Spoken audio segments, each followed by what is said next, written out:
Today it is my pleasure to welcome back Brian Sachetta for a second time to my podcast, Authentically Debs. The first time he was here, we were talking about his great book, Get Out of Your Head, Volume 1, dealing with tools to help with anxiety. Today, he has a new book out, Get Out of Your Head, Volume 2, Navigating the Abyss of Depression. And that would be utilizing tools to help eliminate it from our lives. Brian does a really deep dive into depression, and he has a new and holistic approach to the subject. He is also a fellow sufferer of both anxiety and depression, so he knows of what he speaks. As you know, I have OCD, in which anxiety and depression play a major role. So no matter what mental health issue you're suffering from or a loved one is, this is a podcast you don't want to miss. Hi, Brian. Hi, Deborah. How you doing? I'm doing great. I survived COVID. And, awesome. Great to see you. Likewise. You haven't had it, have you? I did have it. When was that? I think it was the end of August. Really? But okay. I didn't get affected by it too much. And I will say, in a strange way, right? Silver linings, because I had to isolate for a while, it kind of allowed me to step back on some social life stuff and focus on the second book. And it was a lot of work to get that book done. Similar things. Yeah. Yep. That's great. Good for us.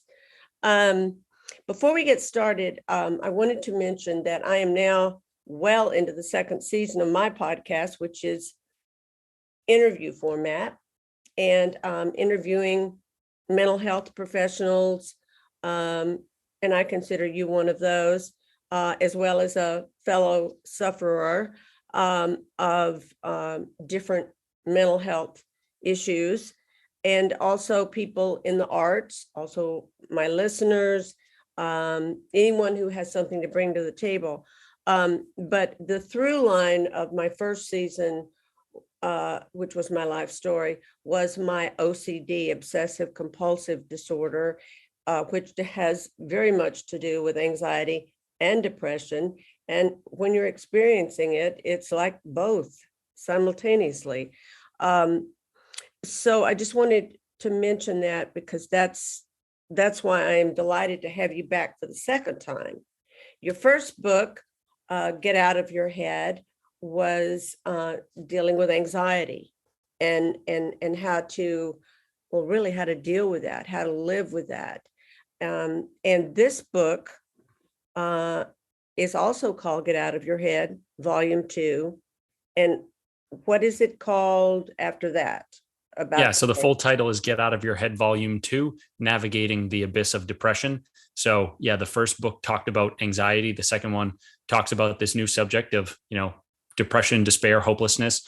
And I like to say this book is a follow-up to the first one, but it's not a sequel in the sense that it does stand alone. If you deal with depression, you can pick it up and you'll have all the context. It's not like, hey, remember that story I told in the last book that you didn't read?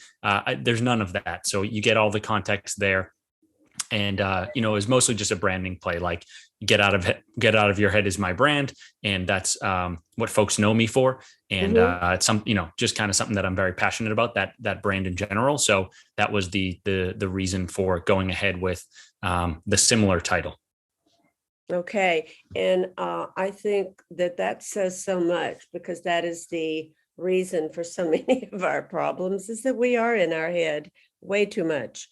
Not only are you an author and an expert on these things, but you're also a fellow sufferer, which you have suffered from anxiety as well as depression, as have I, and continue to, but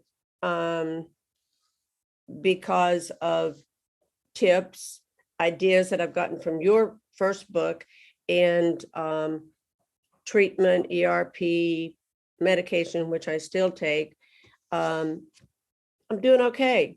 And Awesome. I'm really glad about that. Now, I want to obviously to talk about your second book on depression. You call it a holistic exploration into depression. And then you talk about a biopsychosocial model, physical, spiritual, mental, emotional. Yeah. Why don't I in jump in? layman terms? Yeah. Why don't I jump into it a little bit? So I think I want to preface by saying, like, I do want folks to know that I am not a certified professional, right? I'm not a doctor. I'm not a medical professional. I don't have a degree in clinical psychology or anything like that. I think of myself as something between a sufferer and a reporter, if that makes sense. So what I'm doing is I'm going out and I am taking my own stories. So that's kind of like, as if I was interviewing other people. I'm taking my own stories, putting those into the book, combining those with research that I find in my own life, or, I'm going off reading different journal articles, reading scientific studies, and then trying to marry the two things. In this second book, I actually interviewed a lot more people than I did for the first book. The first book, I didn't really interview anyone. It was kind of like casual conversations where I would say, hey, this is what I'm working on. Does this make sense or whatever? But the second book, it was like, hey, I really want to know how this disease affects a lot of different people. So I sat down with about 20 different folks and got their takes on the disorder. And I think one of the things that was important for me, or at least a key insight, was that I saw how depression affects everybody differently, not just from like a physical and mental perspective, but also the things that go into it, like the causes of it for individual people, right?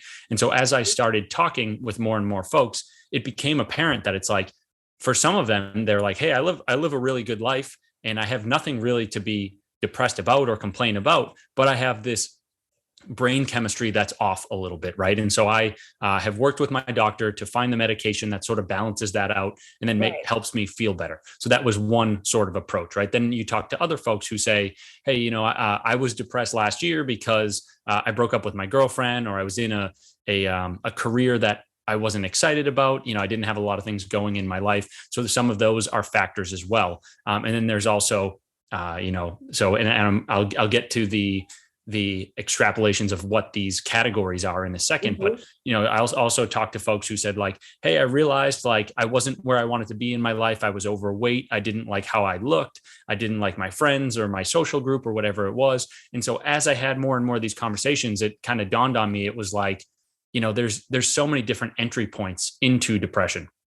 And as I started actually doing some research, I came across this framework for evaluating diseases called the biopsychosocial model, which was developed by George Engel and John Romano in the 1970s at the University of Rochester. And that is that holistic approach that you mentioned. So it's basically, their theory is that we've got sort of these like three spheres, if you will, or like three buckets or categories. So we've got, if we take the word and we say biopsychosocial, that is a amalgamation of three different words, right? So biological, psychological, and social. And so the theory is that when any one of those worlds, so to speak, is tipped out of balance, we expose ourselves to a higher risk of becoming depressed. It's hard to say exactly how many of those need to be off kilter in order for us to feel a certain way. But the sort of prevailing logic is like, the more of them that are off track, into larger degrees to which they are, the more likely we are to feel hopeless, or we're experience despair or something like that. And so the book is basically an exploration of that framework, or at least an application of it onto the different areas of our lives and all the ways that depression could sort of make its way into our lives. Yeah. Depression, well, anxiety is one thing. Depression is just, oh man, that's big. That hits way home. My particular family is riddled with addiction, and somewhere in there is depression, which could have led to addiction, etc. But right now, a member of my family is going through a new one for me. postpartum depression and what that looks like. And it may look different. I haven't really researched it, but I'm beginning to, because this is a pretty close relative, and a child is involved. But depression happens for many reasons, and it looks different. I mean, I initially thought this person was falling back into addiction, but now as I read, the more and more I read about postpartum, it is a depression. And just some of the things that this person has said, it's like, whoa. Did you get into that at all, or did you interview anyone that was just curious? I didn't talk to anyone who had experienced PPD themselves. I read a few different things about it. Mm-hmm. I am not an expert in that field. I think the most that I can say is, when you are giving birth and you are developing a human inside of you, there's all sorts of crazy hormones that are, running wild. And so when you deliver the baby, your hormones can still be out of whack. They could get even further out of whack. And so there could be this brain chemistry that's going on that makes you feel really, really terrible. And I think one of the takeaways that I got from my research and my conversations and whatnot is not only that aspect of saying, hey, so many different people can feel depressed for so many different reasons, but also kind of just having that empathy of understanding, like, I can't necessarily know what that person or any one particular person is going through. What I can know is that they are experiencing suffering, and suffering is it's a universal constant, but it's also so brutal, right? And so it's like, I'm never going to birth a child, but I can't know the specificities of that exact situation, but I can empathize with somebody who is going through PPD at the moment and say, look, I understand to some degree, right? I understand the feeling that is involved there. And for that, like, I'm with you, and I'm here for you, and whatever you need, like, I'm right there with you, even if I can't totally comprehend it all. Where we are with it right now. Because it's so good, and we don't actually have it professionally speaking, but we don't have a diagnosis. But boy, it's all signs are go with that. Okay, thank you for elaborating on this, the biopsychosocial model, and making it understandable to us lay people.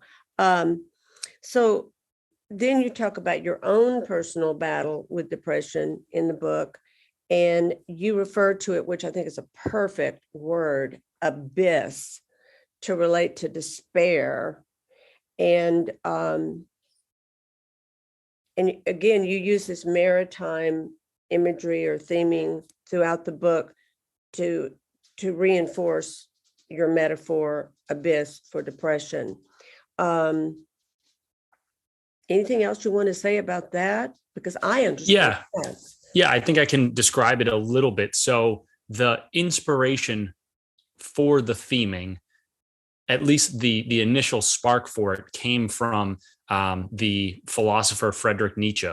So he has a quote in one of his books, Beyond Good and Evil, that basically says, if you gaze long into an abyss, the abyss eventually gazes back into you. And I'm sort of paraphrasing there. I might have a couple words wrong, but the thought is that, like, just as we talked about in the first book, where I said, you can't really solve anxiety by, like, thinking it through, or to put it another way, like, when you think about things that make you anxious, even if you're trying to do so in a way that you think might help you, you're only going to become more anxious in the long run. Right. It's and it's like all of the strategies that actually work, even if they feel like they're, some sort of like cunning logic or like critical thinking or whatever it may be, they're actually like hidden ways of getting out of our heads, right? When we say, okay, I need to remember to breathe because I'm in my head right now, or because I'm feeling anxious. And maybe we think to ourselves, hey, I thought myself through that situation, right? I applied logic and said, let's breathe. What we're really doing is we're engaging our bodies, right? Rather than staying stuck in our minds. And so going into that deep breathing allows us to escape from the thoughts temporarily. And so it's a little bit of a nuanced thing, but it's like, again, yeah, if you are staring at the abyss-like characteristics of anxiety, or the anxiety which we can compare to an abyss, then you're going to experience it more and more, right? It's like you become what you fight, in a way. Some people say that. And so I used that same metaphor in the first book, but then I talked about it in the second book to basically say the same exact thing, which was, the more that you think about things that are depressing, the more depressed you get. And it's a very, very simple, like, it's almost oversimplified when I say it that way. The difficulty is when you're going through a depressive episode, you don't realize that that's what you're doing, if that makes sense, right? So for example, if I dive into, some of the stuff, like my own personal battle, right? I'm going to condense it down quite a bit and just talk about like one of the key themes, but we could expand upon it if you wanted to, if we could go into it in more detail. But so one of the things that like really freaked me out, and there was a lot of different factors at play, but basically I was at this point in my life where I kind of just I didn't enjoy where I was. I didn't really know it at the time. And so that kind of predisposes you to thinking and feeling in a negative fashion. And then for one reason or another, or, luck just so had it that I ended up stumbling upon a bunch of articles, like alarmist articles on global warming and climate change. And so they hit me at such a deep level. And it was one of those things where it was like the timing was right, where I was already sort of depressed, but I didn't realize it and I didn't know it. It was mild. Yes. Yes. And so these articles hit me at the right time, where they sunk me all the way into my head, into the abyss, right? Where we talk about the abyss, basically the reason why we call it an abyss and not like a canyon or something like that is like, the abyss doesn't end. There is no end to it, right? It's almost like, it looks a little bit like a tornado or a vortex, if you will, where what a rabbit hole is, because when they start rabbit holes, it's exactly. And I actually used that metaphor in the first book as well, but a lot of metaphors here or whatever. So if we're looking at the cover, right, it's like you see this abyss on the front, and the circles of it get tighter and faster as you go down, right? So that basically just means the more you think about things that depress you, the further down it you go, the worse you feel, the easier it is to recreate those negative feelings, and also to amplify them, if you will. And as you make progress in dealing with your depression, or I don't know, cure is quite the word, but you, at least for me, I reached a point where I could see that abyss, and I thought, oh, we're not going that way. And either breathe, mindfulness, things that I thought, oh yeah, okay, because I'm an actor, so we do this in every acting class. We go through all that, and I used to just so dread it. Now I actually look forward to it, because it takes all the shit out of the day, or all the good stuff out of the day, and it just puts you right there. And it's really hard to be depressed and stay in the present. I have found. Another important thing is what you call state management. And when I first read about that, I thought, oh, what is this, Big Brother? I mean, how does with all these conspiracy theories coming along. But I wanted you to elaborate on what that is and how it pertains to mental health. For sure. Okay. So if anyone listening has read the first book, I actually talk quite a bit about state management, and just zooming back a little bit. So I am a computer scientist, or a computer programmer by trade. Like, that's what I do for my full-time job. I do the writing, blogging, and podcasting on the side.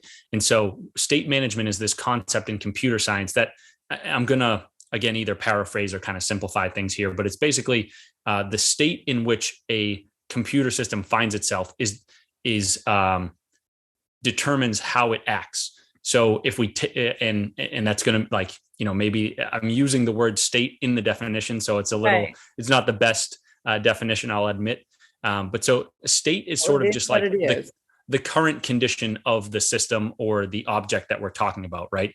And so when we say, what is state management for people, for us, it means actively influencing and trying to change how we feel on a daily, hourly basis, something like that, right? So if we think about what are some of the states that we get into and out of on a daily basis, I mean, anxiety and depression are two of them. Sometimes they are very persistent, ones that don't want to go away, and so it's difficult. When I say like depression is a state, I'm not trying to trivialize depression, right? I understand, and I've been there before, and it can be downright harrowing, right? It's like, paralyzing. Yeah. we may be depressed for 2 years. That could very well happen. Like, the literature is very clear on that. Not trying to argue that at all. But what I am trying to say is that even if you have a 2-year long depressive episode, there are periods in time during that episode. It could be hours at a time. It could be 15 minutes at a time where you don't necessarily feel all the way depressed, right? Maybe you watch a movie and all of a sudden you get some spark of joy or excitement or whatever. You forget about the suffering that's going on within, right? And so that is that process of like unknowingly changing how you're feeling is sort of a passive kind of state management, right? And so you were talking about awareness a minute ago, where you said, I have to bring that awareness to say to myself, I see the abyss and I'm not going into it right now. I'm going to choose not to go that way at the moment. State management is an active process in which we do that all the time. And then we take the strategies that resonate well with us. And a lot of those strategies I've laid out in both book 1 and book 2, obviously they apply to the respective diseases that each book talks about. But we take those strategies and we say, okay, I have the awareness of understanding how I feel right now. Let's just say I feel slightly depressed. Let me look at my toolkit of strategies that I've put together, or I've come up with as I've read these books, or I've, lived my life, read different blogs and articles and stuff like that. And then let me see which one I think is going to make the most sense for me right now. So, I go back to the idea of breathing quite a bit, just because it's a strategy that we always have with us and it's so effective. It's like, okay, if I'm not feeling very good, I guess to be a little bit more specific, if I am feeling hopeless at the moment, it is there's a decent chance that I am thinking about something that is making me feel that way, right? And so we talked about earlier where it's like, don't try to fight your head with your head, right? Try to get back into your body if you can and detach from those thoughts. So one of those strategies could be to say, I understand, I have the awareness that how I'm feeling right now is not good. And I'm going to leverage deep breathing and make sure that I breathe out all the way. So that way I can activate, the calming capacities of my body and help me get out of my head a little bit and detach from those thoughts that are swirling really fast right now. And I think one of the things that I always like to caveat here or whatever is just to say that, one strategy that we talk about on a podcast is not the be all end all, right? If somebody is listening and says like, oh, breathing, that's stupid, that's too simple, it's silly, whatever it may be. There are a lot of different strategies that we can leverage. And I think one of the difficult things about dealing with mental health is that it really is a journey. And on that journey, we have to figure out what strategies work for each of us, right? So it's hard for me to to sit here and say, these are the 5 things you absolutely must do, and these are the only things that are ever going to work. Because, as I've talked with a lot of different people, you understand that not only does mental health, anxiety, depression hit people differently, but they also get out of it in different fashions. And so a lot of my writing is basically saying like, hey, I'm throwing a lot of different strategies at you. Some of them are going to work. Some of them are not going to work. And that's okay. What I want you to do is I want you to take the ones that resonate well with you and then use them in your everyday life. And however you find, the feelings that you're looking for, whether it's happiness, joy, tranquility, whatever, right, whatever strategies you need to get there, that's awesome. All I want is for you to get there. Right. I think also as far as the breathing, I'm getting to where I will just say, oh, gee, I'm not breathing deeply. And I just do it during the day. And it does put me more in the present and allow me to be where I am. And of course, I hope you agree with me that there's really multitasking there is no multitasking. You're either thinking here or you're thinking there. You mentioned how different depression is for everyone. I remember my first experience or my first manifestation of OCD was when I was 10 years old. And what snapped me out of it, and I guess because I was 10, I didn't ask any questions, but we moved from one town to another state, completely gone, depression gone, after suffering for less than a year, but definitely more than 6 months, gone. And so, I mean, who knew? Yeah, I think one thing to add to that, and I could be wrong, right? I don't know your individual situation, but one thing that I find in my own life is that a lot of my habits or behaviors are habitual and they're predicated upon the environment in which I'm in. So, for example, I was just in Florida for over a month, and I found that it's like some of the scary thoughts that I went into, some of the negative feelings I had when I was in Boston or whatever, where I live, a lot of those, like, I was able to forget about them in some fashion because I was in a new place and I didn't have all these reference points. And then I found myself yesterday at the grocery store. I'm back in Boston now. And after being away for over a month and not having gone into some of these thought patterns and I guess behaviors and whatnot, I found myself at the grocery store and something in my brain kind of clicked and was like, oh, run that thought pattern or whatever it is. And it was a trigger of an association. Like, and I don't mean like a trigger as in like, oh, I was triggered. It was like something reminded me of a time where it was like, I was at this grocery store a few months ago and I was not feeling well. So I went back into that pattern, right? It's like your environment can give you these reminders. Did you stay in that pattern? No, it was because I'm feeling good. I've been feeling good for, and you have tools. Exactly. Yeah. But that, I guess, going back to the awareness is so important, right? If that trigger comes up and it's just like, oh, here it is, I have to think about it, we're going to go right back into the abyss, right? But when you have been through it a lot of times, you have a greater capacity to be able to say, I understand that what just happened was I'm back in this environment where I've gotten these contextual reference points before. And so what's happening is I am being reminded of something that happened in the past right now because I'm back in that same place, or I'm back in the same mindset, or I'm doing the same thing. And so being able to say to yourself, like, I don't have to engage in whatever thought pattern it is or behavior it is. That's a really, really important and vital, skill to have. Yeah. And I think you have to be pretty far along. Maybe I'm wrong, but you have to be a ways into your recovery to reach that point. I remember early in my diagnosis, even before, because for years, no one even mentioned OCD while I was getting therapy. But one therapist did say to me, okay, you're depressed today.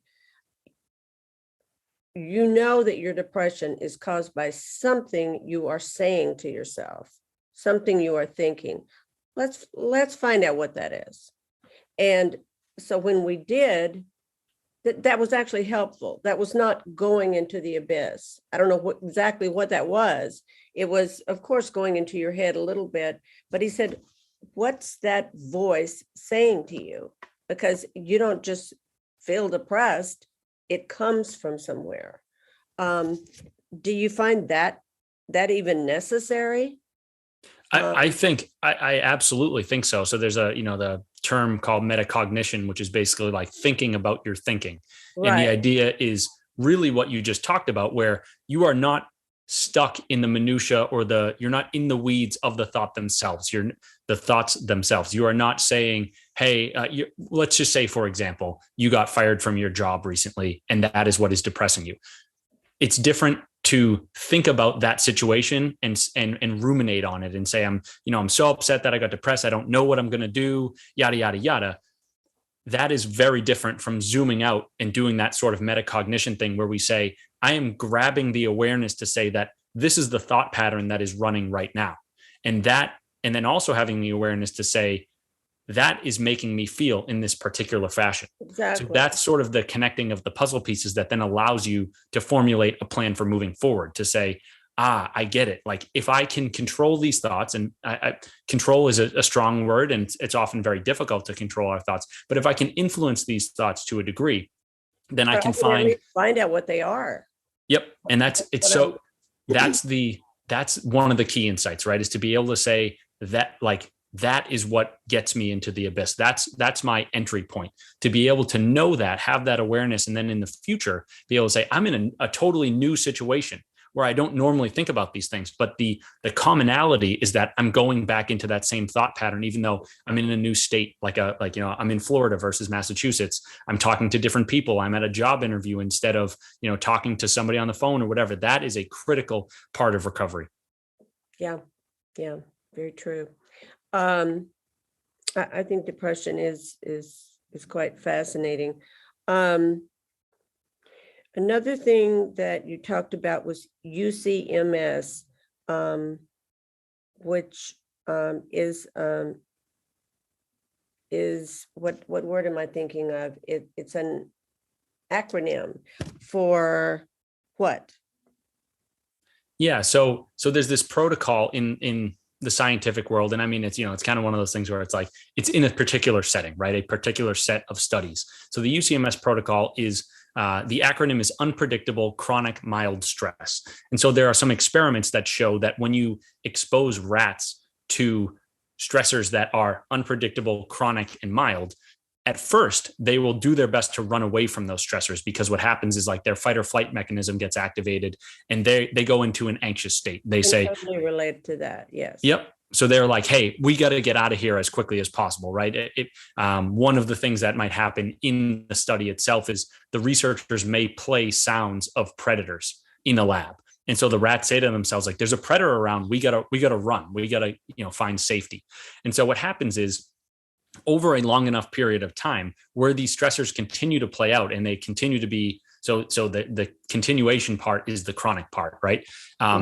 When they also continue to be unpredictable but also mild, then eventually over time the rats basically say to themselves, I don't know where these stressors are coming from. I don't know what I can even do to escape them. Instead of continuing to get in this frantic state and say, I'm going to try to run away from them and then not be able to do so, they fall back into a helpless state or a depressed state. They basically say, there's no way for me to control these. I don't know where they're going to come from. They're going to continue to come. And my efforts in the past haven't actually helped me avoid them. So I'm kind of done here. I'm throwing my hands up and I'm basically, falling back into a depressed state. And so the UCMS protocol is an interesting one to apply to our lives when we say, if you take the concept of like unpredictable chronic mild stressors can lead us to depression, right? Or another way of saying it is like chronic anxiety can lead us to depression. Mm-hmm. It's a really interesting insight to apply to our own lives. So we could say, if we're looking at specific factors, if we say, okay, some of this is kind of that nitty gritty inner work that we have to do, that it's really not, it's not sexy or anything like that, but we have to do it. It's like an example would be, for me, I realized that I would have a lot of different applications on my smartphone and I'd get all these different notifications, right, from a news source, from Twitter, from all these different places. And what I realized was like, so many of them would broadcast negative or stressful headlines or whatever it may be. And maybe, maybe some came from text messages, maybe some came from emails or whatever. But eventually you realize that like this device is with you all the time, right? And if every hour of the day, or it's probably a shorter timeline than that, right? It's like every 10 minutes Hopefully. Of the day, opening the phone and exposing yourself to negative headlines, things that say, oh, the world is going to end in 10 years. There's another world war coming. I'm obviously it's the state of the world, but it's like, hey, there's a pandemic, all these different scary headlines. It's like, we almost have to find at some point a balance between being informed and being inundated. And I think the line is thin, but it's also like you get to the point where you say, I'm so stressed out by the different things that are occurring in my life, whether they're coming from my phone or the workplace or my family, my friends, whatever it is.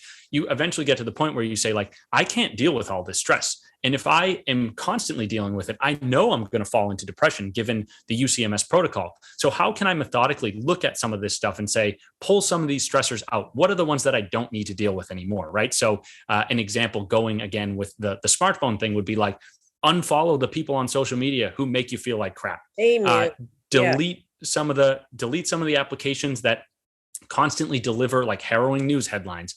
Turn off notifications for the apps that don't serve you. Doing all those sorts of things. It's very in the weeds, right? It's I think in the weeds is the best way to put it. And sorry, there's a dog outside. But it's not sexy, right? It's not like, hey, here's a silver bullet, take this one pill, you'll be good forever. It's like, we just got to constantly analyze where stress is coming from in our environments, and then have that awareness to say, if it is, getting us to the point where we feel helpless, if it's almost exposing us to our own UCMS protocol, we need to do that difficult work to say, I got to pull myself back. I need to prioritize my own mental health so that way I don't fall into the abyss myself. Right. And another thing you mentioned is the emotional stability that is included in your book. Because we do get to a point where, oh God, I'm feeling depressed. And you recognize it from that feeling, and then you could just kind of go from there.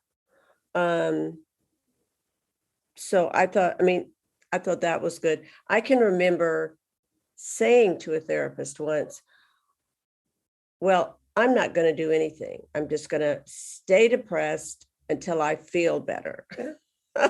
I think we might have talked about this on the last podcast. It's ringing a bell. Yeah, it's like, well, that won't get you very far. But it made complete sense to me at that time, because there is such an emotional component to it. Yeah. And I think it's it is hard important to take even a baby step when you're feeling like that.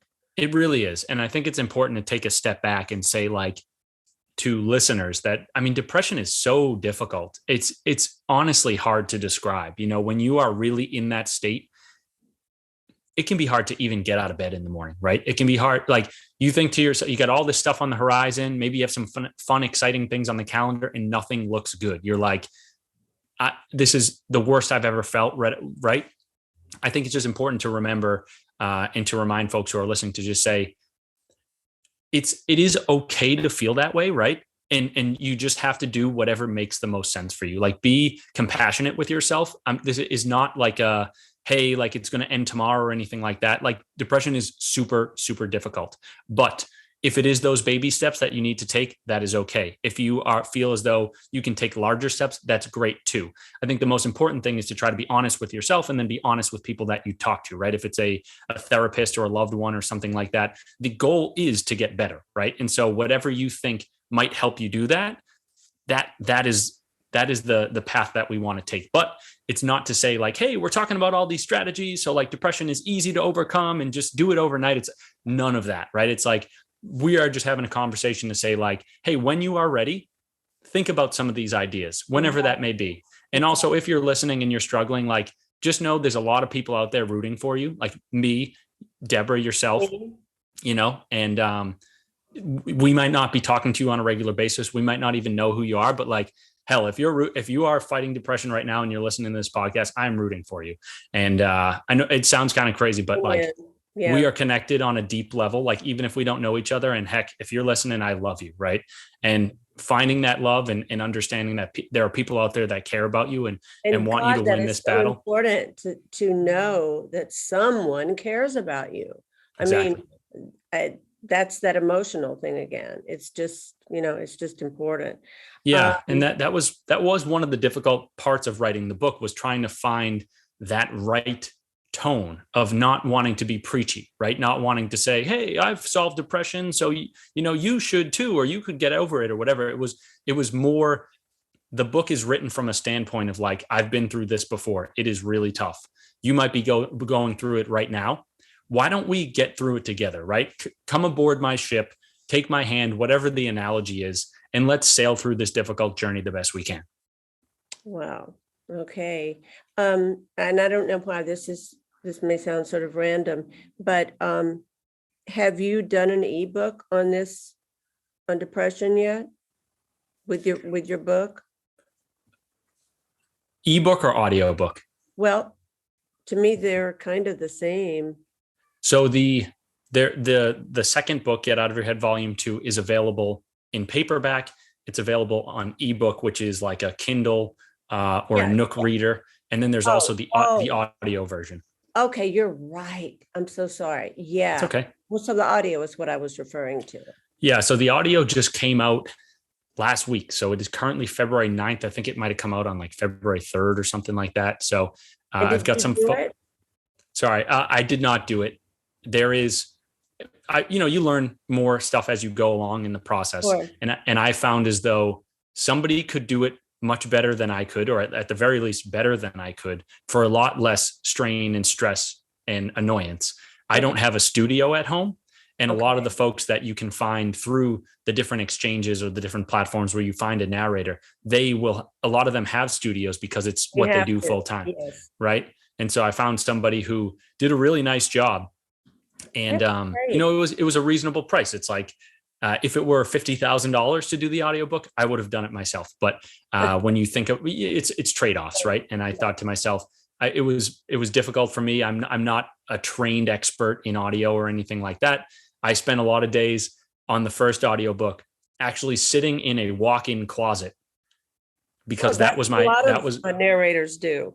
Yeah. So that was my studio. Fine. That's yeah. And it comes out all right, but that was at my parents' house. And, where I live, I just don't have a closet of that size. And so it was like, well, if anybody's home, I can't record because, the footsteps will get picked up or whatever. So I found myself have to build an audio studio or sub it out. Yeah, I may have to. So it was, again, trade-offs, but I'm very happy with how it came out. So folks can check that out. Yeah, I will check it out. I have Audible. I would not be surprised if you tend to do that again ever, how much better you are at it, because it just lacked your spontaneity that I get when I'm talking to you. And so that's what I find when I narrate audiobooks. I'm thinking, I look at the first one, I think, oh my God. So we grow. So just know that. But definitely. If you found someone that does you well, then more power to you. For sure. Yeah. And the format is different, right? It's not a free flowing conversation. It is still a written narrative. Right. So the spontaneity, I don't put that much spontaneity into the writing itself. So I don't think that's going to come across. Whereas when we chat on a podcast format like this, that's true. That's a little different. But there has to be, in other words, you have to be talking to someone or to some people, and that's what your narrator has to do, and it has to move forward. But I'm getting into a whole other subject here. Nice. So we know that anxiety and depression keep rising in the United States. Now, I'm going to ask you why you think that is, but sometimes I find myself thinking about that maybe depression is almost some kind of luxury we have. Could you think of the people, say, or I do sometimes, in Syria or Yemen, or particularly the women in Afghanistan? Hell, they don't have time to be depressed. I mean, they probably are depressed, but they are so busy trying to survive that it's almost, it's luxury is the wrong word, but it's like, and it's a huge, who wouldn't be depressed in their situation? But we think of that more as survival than we do depression. But getting back to the United States, why do you think that is? That it maybe we're I don't know, maybe we're the country that has more depression than anyone. What have you found out? Yeah, you touched on a lot of good points there. I think if we answer the question off the bat, so why do rates of anxiety and depression keep rising in the US?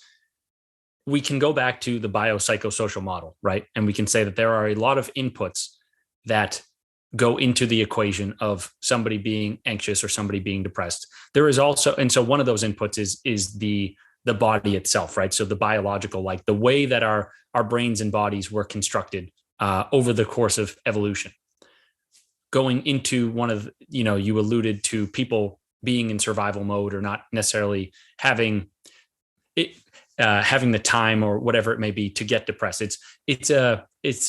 I love the way you put it. It is a tough thing for me to talk about because I don't want, I'm not here to say like, hey, we have the, it's not to say depression is a luxury in the sense that we're not grateful or anything like that. It's more like this concept that I talk about in the book that depression is a disease of the modern lifestyle. And so there is not only, so if we think about that, right, like our ancestors, they were programmed to survive just as we are, but they had to actually confront that a lot more often than we did. And so over time, the theory of evolution suggests that, like, the traits that led to survival are more likely to be passed on in the gene pool than those that are not. And so if you think about like being out on the savannah or something like that, the different traits that are going to benefit us in surviving, it's like, okay, we need to get some exercise because we need we need to be healthy, but we also need to evade predators. We need to eat good amounts of food, and we need to eat the right nutrients and whatnot to keep our bodies, to, I guess, maintain that vitality that allows us to, again, continue to go out there and survive, hunt, avoid predators and whatnot. We need to get plenty of sunlight because our bodies require that sort of thing. And so, and then I guess also, right, like when we used to live in tribes or packs of people. And so we got a community out of that, right? That shared element of humanity and connection and bonding. And so all of those things that led to our survival, one way or another, eventually led us to where we are today, right? In the situation where we all live in our little apartments, or, obviously everybody's a little bit different depending on where you live, but I'll generalize and say we all live in our own little apartments. Our communities have been broken down over time.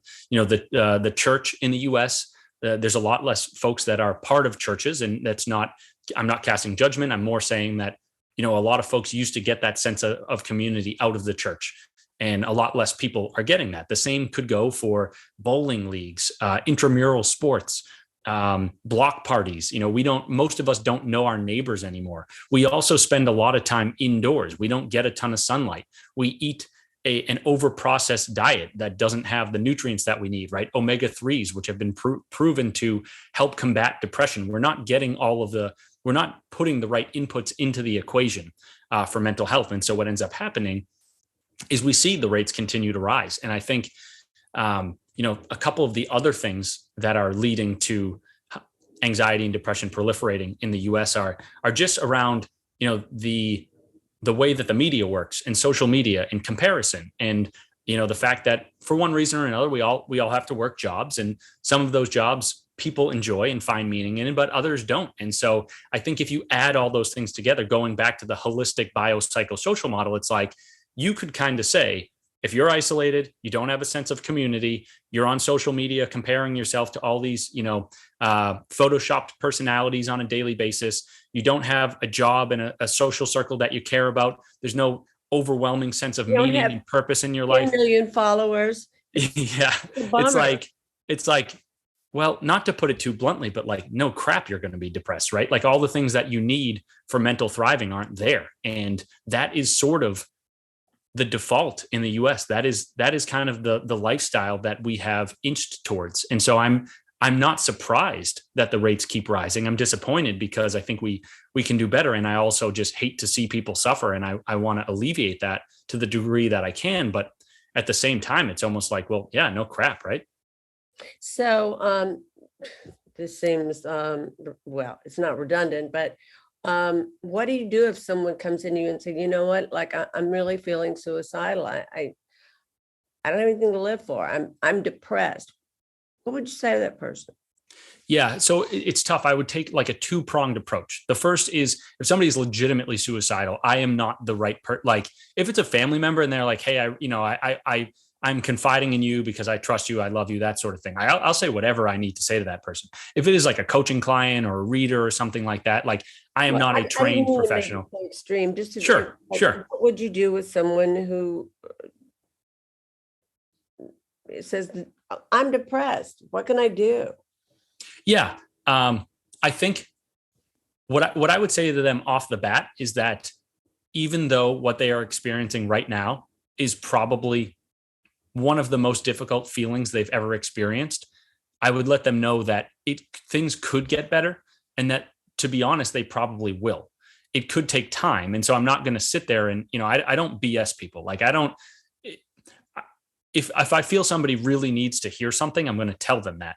I guess the other side of the coin would go as well. If somebody is legitimately in complete despair in front of me, I'm not going to say like, hey, maybe in 2 years you'll get, these feelings will pass. I'll tell them what they need to hear. Most or something like that. Yeah. Yeah. It's a balance. It's like my approach is usually a tough love one, right? Where it's like, if you are really in despair, my overwhelming message is going to be things can get better. They probably will. I may throw a line in there that says it could take a little bit of time because I want to be honest with you. But at the same time, like I'm not going to, BS the person and be like, oh, it's all rainbows and unicorns and whatever. Right. Because when I talk like that, I feel as though personally, I am not listening to the person, or that's how they may interpret it. Right. They may be say like, what are you talking about? Like, I am a total wreck here. Like, for you to say it's going to get better tomorrow and, the sun will shine in 24 hours. It's like, I'm clearly not understanding what's going on inside of there. And so what's my goal is most of the time, right? It's like, or I would say just about all the time, it's one, I'm trying to make the person feel better in the moment, but I'm also trying to listen to them, because so much of mental health. Oh my God. Yes. Yeah. It's like, we all want to be loved and we all want to be supported. Now, we all have different ways of achieving those goals. But when somebody comes to you and says, I'm depressed or whatever it may be, and I kind of spin the conversation in the direction that quote unquote I want it, that's going to make that person feel worse. And so I just try to give them that honest, like tough love, if you will. But then also, like I would say to them, in the same direction of the fact that things could get better, is that there's a lot of research out there. There's a lot of smart folks out there, people who have been through this sort of thing before. And I've been through it too. And, if you need anyone, you call me, call me in 5 minutes. I'll pick up the phone. If you suggest that they see a therapist or maybe recommend one, would you yes. do that? Yeah. And so that was when I was saying two-pronged approach, I went really deep into the first prong, which was basically the interpersonal, like, hey, what's the conversation like right now? The second one is explore, because they trusted you. Yeah, exactly. Right. And the second one is, if it makes sense, right? If they are open to this part of the conversation, it is explore all potential paths of healing. So that could be going to a therapist, talking to a doctor, getting an official diagnosis, listening, reading some different books or journal articles or whatever, trying to rebuild their life in some ways. And I think one of the, so if we go back to the biopsychosocial model, it's like, yes, in theory, we want to build back up all three of those life categories, or all of those buckets, right? But also, as you alluded to earlier, sometimes we can't do that. Sometimes baby steps are what we need. And if that's where we're at, that's where we're at. So it's like, if all we can do right now is get in the car and go to the doctor, that's totally fine. And that's what we do. And so it's a nuanced approach.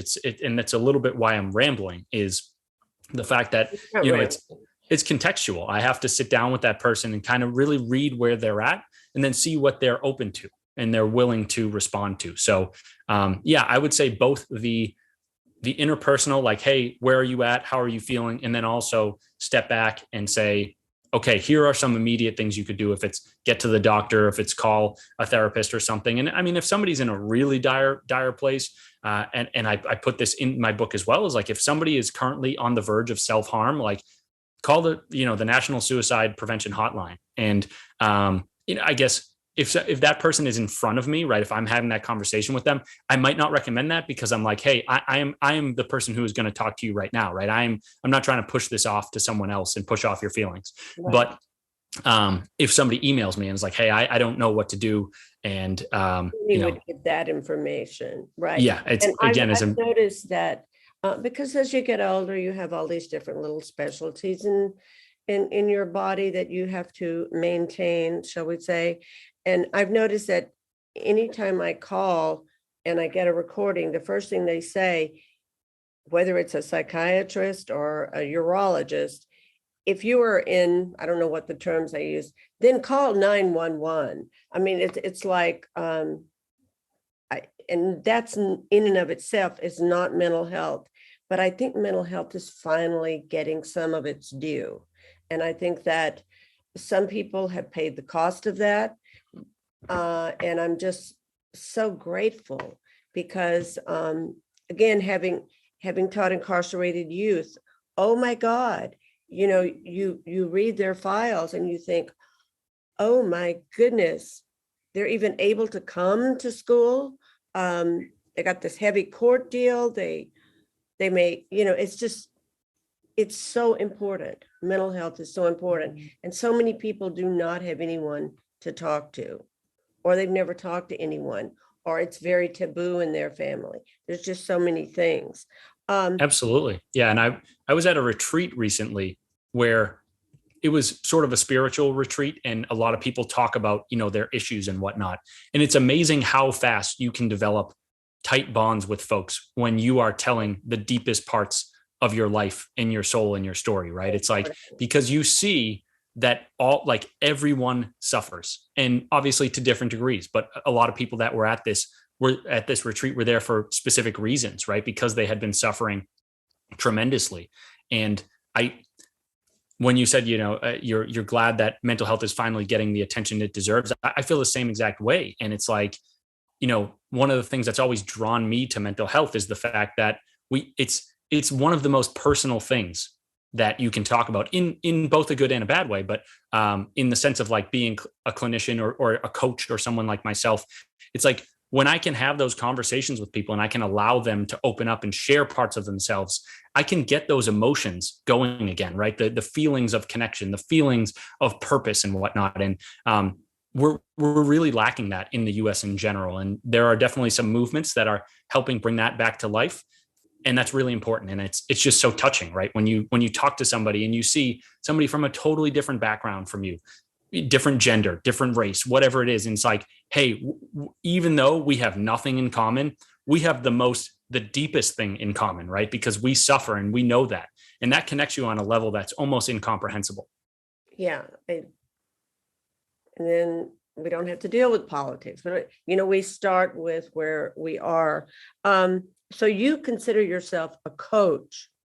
I almost consider yourself a therapist, but that's nothing that you are planning on doing as far as academia right now still? Yeah, at the moment, I don't plan on pursuing an advanced degree in psychology.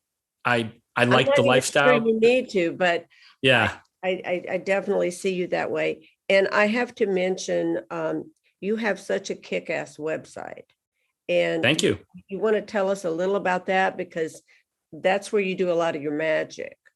Yeah, so it's get about that. Yeah, it's getoutofyourhead.com. There's no dashes or spaces or anything in that URL.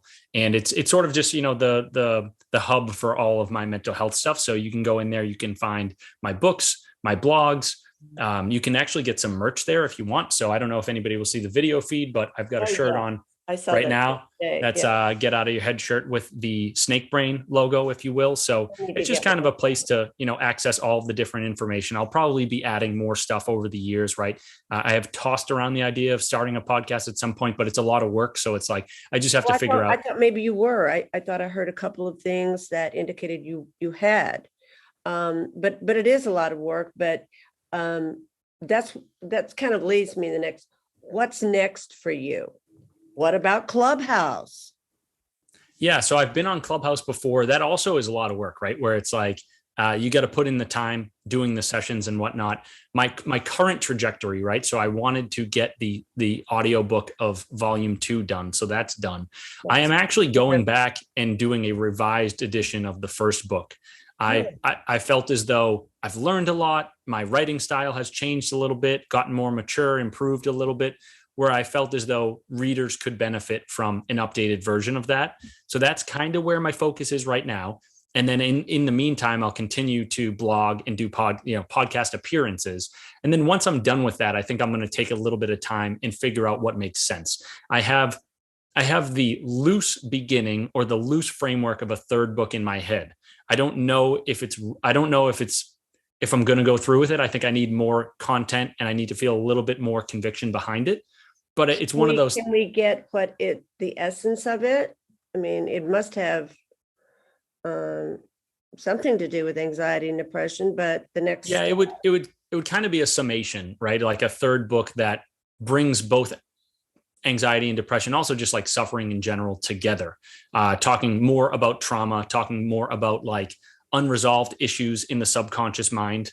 So it would be, kind of technical and a lot of stuff that I'd need to research and whatnot.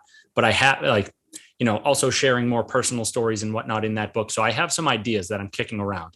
I think with a book, it's a long process. So, maybe in 6 months, I'll have a better idea as to if I'm going to do it or what information is going to be in there and whatnot. But the main thing I come back to, right, is like, I'm never going to just put content out there for the sake of putting it out there, right? Like all the content has to be good and it has to like come from my heart and come from a place. I appreciate that. And I'm sure your readers do, that they count on that. Yep. What was I going to ask you? Yeah. So I guess just to finish that statement, it was like, I'm never just going to put stuff out there for the sake of putting it out there. But at the same time, when I have more ideas, I want to continue to bring value to my readers, my listeners, and also grow, my audience a little bit. And so if I sit on 2 books and say, hey, that's kind of it, I'm obviously capping myself there. So I am definitely interested in expanding things, but I just got to see where things play out. It will come to you, whatever it is. Yeah. Okay. Well, God, I could just talk to you forever. And I wouldn't rule out Clubhouse. There's a lot of crap on Clubhouse, but I found some truly good rooms. I found a very good room on OCD. Cool. And you will have your audience. I mean, it may be 3 people, it may be, and then it's word of mouth and all that. But to me, it's not nearly as much legwork, logistics involved.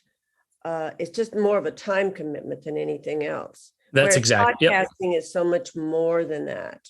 Yep. And you hit it on the nail on the head. It's basically just, I have to figure out with all my other commitments, right? My full-time job, social life, personal life. I just need to figure out what makes sense for the timing. So if anyone else asks me, what do you do for fun? I'm going to say, I think I'm ready to say nothing you would probably consider fun, but I do. Yeah, it's funny. Yeah, I spend a lot of time on the mental health brand, and fun might be the wrong word. It's just rewarding, So, and that's why I do it. That's a good point. I got to jump in a couple minutes. Any other last minute? Me too. Like I say, I'm just so glad to see you. It's been about a year. So yeah, it has. Crazy. You do next, let me know and let's talk about it. Definitely. And, do you want to quickly tell people how they can contact you? Because I will be giving them that information again, but maybe they'd like to hear it from you. Yeah, real quick. Again, the URL for the website is getoutofyourhead.com. And then right now I'm most active on Instagram. So the handle is Get Out of Your Head Books. If you're listening to this is currently right now it's February 2022.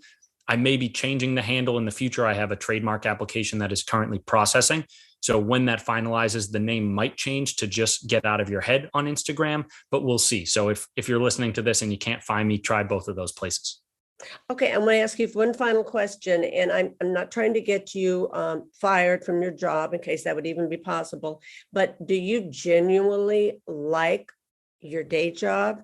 I mean, is it something I do. Yeah. It's interesting.